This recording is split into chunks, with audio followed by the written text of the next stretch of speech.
అందరికీ నమస్కారం. ఈ పాప మా అమ్మాయి. ఆహ్, 2 చెవులు కూడా సాగిపోవటం వల్ల ఆటిలో హోల్స్ పెద్దయిపోయినియి. ఆ పెద్దదవ్వటం వల్ల చాలా ఇబ్బందులు పడ్డాం మేము. సర్జరీ చేయించాలేమో అది అని అనుకున్నాం. కానీ ఇన్‌స్టాగ్రామ్‌లో సనా సిస్టర్ వాళ్ళది ఇన్‌స్టాగ్రామ్ చూసాం. ఆ ఇన్‌స్టాగ్రామ్ చూడటం వల్ల ఫోన్ చేసాం. ఫోన్ చేసి మాట్లాడినప్పుడు వాళ్ళిచ్చే రెస్పాన్స్ చాలా బాగుంది. మాకు నచ్చింది మాట్లాడే విధానం. మేము విజయవాడ వెళ్ళి ఫస్ట్ సిట్టింగ్‌లో చేయించుకొని వచ్చాం. చేయించుకొని వచ్చిన తర్వాత బాగా తడపమని చెప్పారు.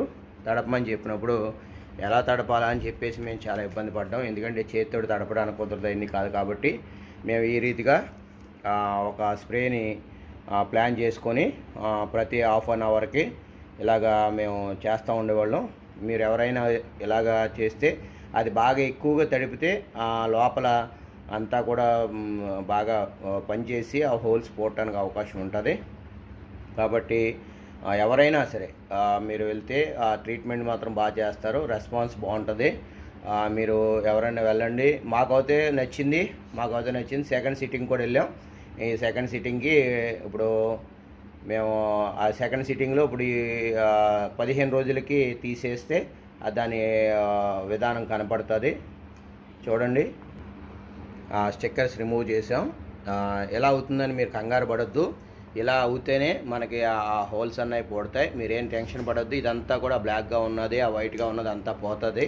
మీరేమీ టెన్షన్ పడొద్దు. అసలు ఎవరైనా సరే వెళ్తే ఎలా జరుగుతుందా ఏంటి, ఇన్ఫెక్షన్ వచ్చేస్తుందా లేకపోతే ఏంటి అని భయపడతారో ఏం భయపడవలసిన పని లేదు. ఖచ్చితంగా ఇది మాత్రం చాలా మంచిది. స్టిచ్చింగ్ చేయించుకునే కన్నా లేకపోతే హాస్పిటల్కి వెళ్ళి చేయించుకునే కానీ ఇది మంచిదని మా ఉద్దేశంతో మేము వెళ్ళాం. మీరు ఎవరైనా వెళ్ళగలిగితే చేయించుకుంటే మంచిది. మరి అందరికీ నమస్కారం. మరి ఇలాగా మాకు హెల్ప్ చేసినందుకు సనా సిస్టర్ వాళ్ళకి మేము నమస్కారం తెలియజేస్తున్నాం.